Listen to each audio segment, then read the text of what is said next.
Good morning, my friends. So, happy Monday to you. I hope you had a great weekend. I know I did. I did a lot of music and piddled around and planted flowers and, um, went out and did things. And so, just a full weekend for me. And hoping that you had a blessed weekend as well. We finished on page 173 of the Swedenborg book, so I'm going to continue that so get a few more pages in.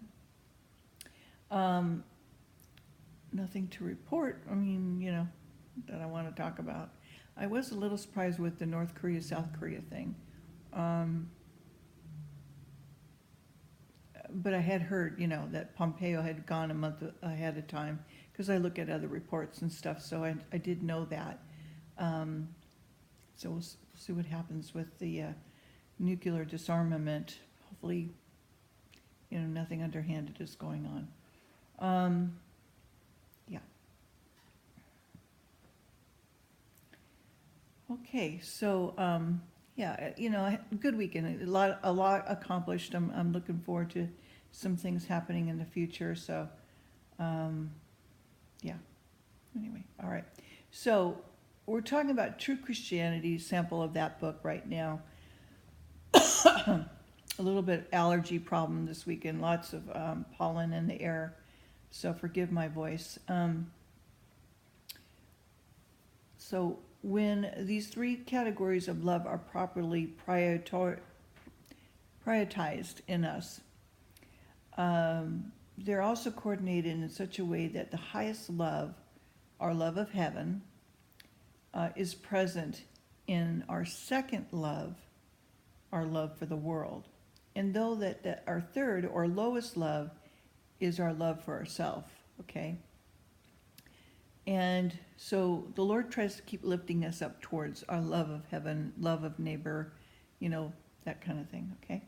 In fact, the love that is inside steers the love that's in the outside whenever it wants. Therefore, if a love for heaven is present in our love for the world, and though that in our love for ourselves, which each type of love we accomplish useful things that are inspired by God of heaven. See, so he'll take the good and the bad and he'll work something good out of it.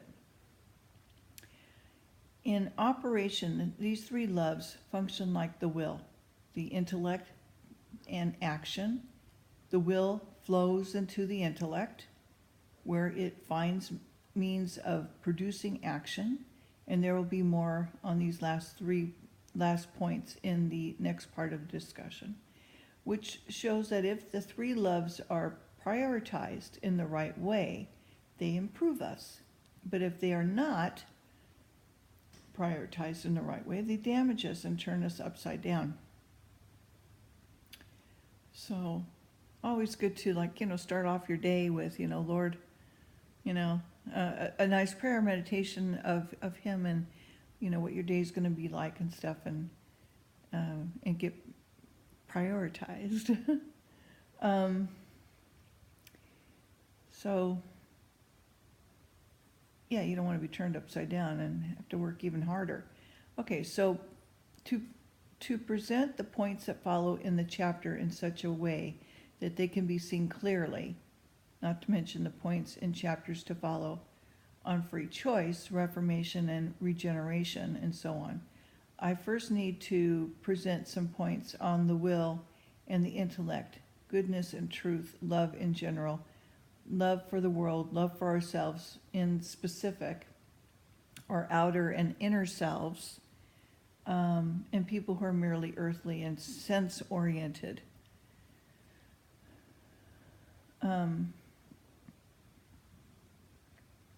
These points will be brought to light so that when readers see things that come later, their rational sight will not feel as if it was in a fog, rushing along city streets until it had no idea of the way home.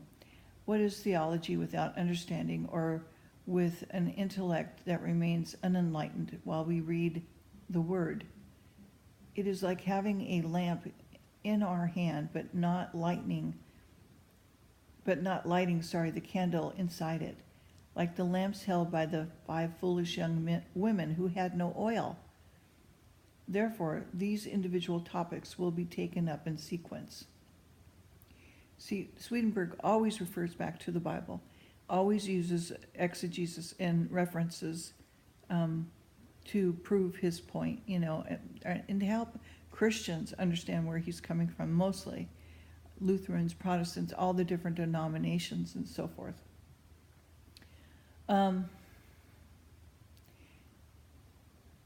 There are two faculties that continue our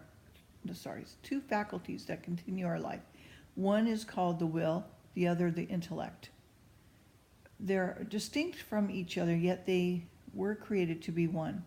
When they are one, they're called the mind, and therefore they are the human mind, where all of our life has its first beginnings, from which life then comes into our body. Just as everything in the universe, everything that is in the divine design, relates to goodness and truth, so everything in us relates to our will and our intellect. See, notice how he uses combination of words always together, okay? Goodness and truth, will and intellect. Goodness in us belongs to our will, and truth in us belongs to the intellect. In fact, there are two faculties or lives within us, are vessels and abodes of goodness and truth. Our will is the vessel and abode for all things related to goodness, and our intellect is a vessel and abode for all things related to truth. Forms of good and truth exist nowhere else inside us, and since forms of good and truth exist nowhere else, love and faith do not exist anywhere else either. Since love relates to goodness, goodness relates to love, faith relates to truth, and truth relates to faith.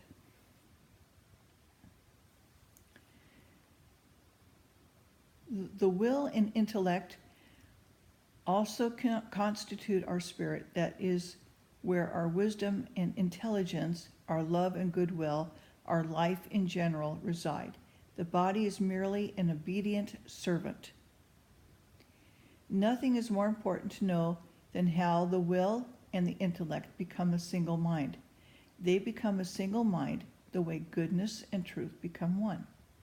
The marriage between the will and the intellect is in fact similar to the marriage between goodness and truth, as will be shown in the next passage, which concerns goodness and truth. The nature of this marriage is that goodness is the underlying reality of a thing, and truth is the resulting manifestation of that thing.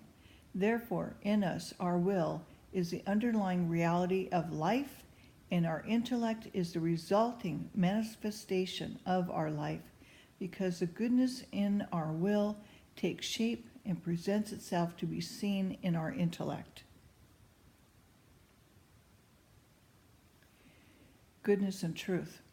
Everything in the universe that is in the divine design relates to goodness and truth.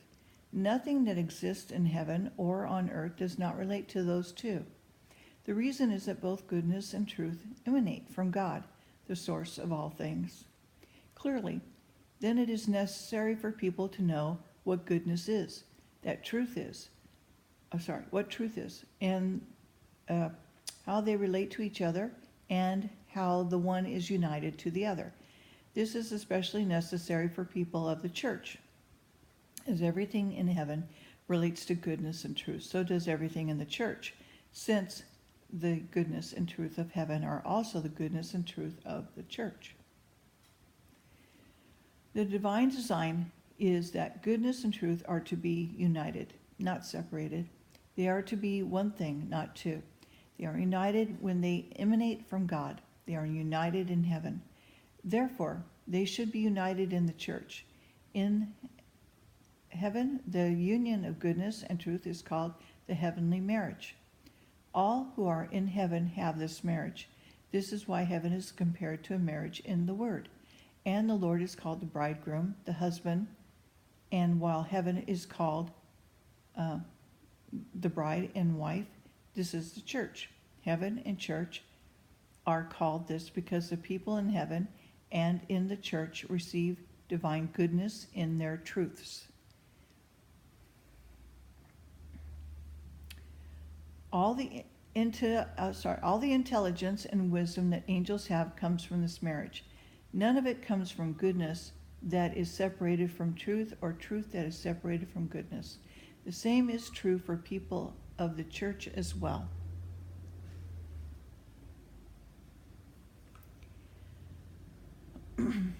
Since the union of goodness and truth is like a marriage, goodness clearly loves truth, and truth loves goodness in return. Each one desires to be united to the other. People of the church who do not have this love or desire do not have the heavenly marriage. The church is not yet in them, since a union of goodness and truth constitutes the church.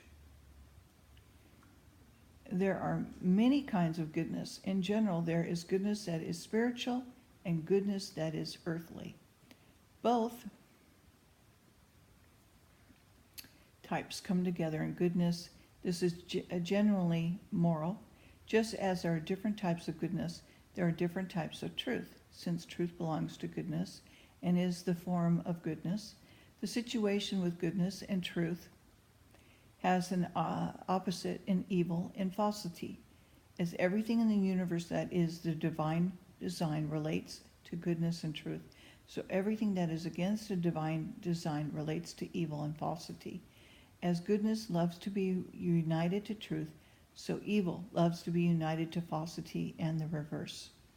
As the union of goodness and truth give birth to an intelligence and wisdom, the union of evil and falsity gives birth to all insanity and foolishness. If you look deeply into the union of evil and falsity, you'll see that it's not a marriage, but an act of adultery. The fact that evil and falsity are the opposite of goodness and truth make it clear that truth cannot be joined to evil, and that goodness cannot be joined to the falsity that comes from evil.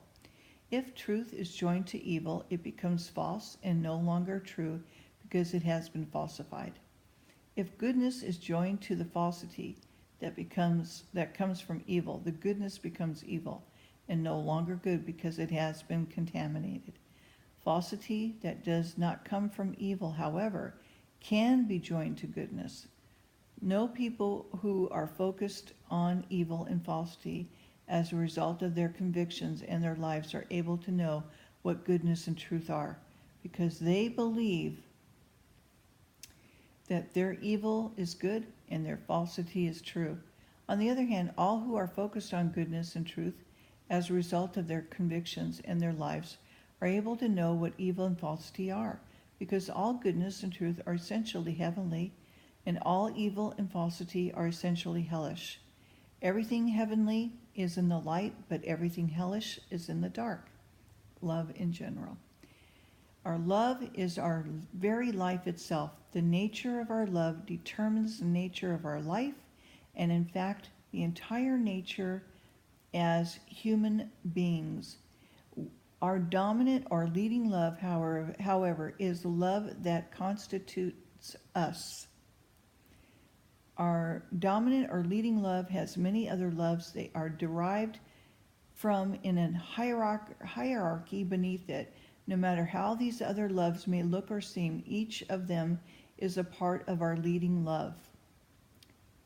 And I'm going to stop right there. Okay, we'll continue with True Christianity on page 177 when I do this hopefully tomorrow. And I hope you have a blessed week. My aunt is doing better, got the tube taken out. She's, it's going to be a long road, but we're praying for full recovery.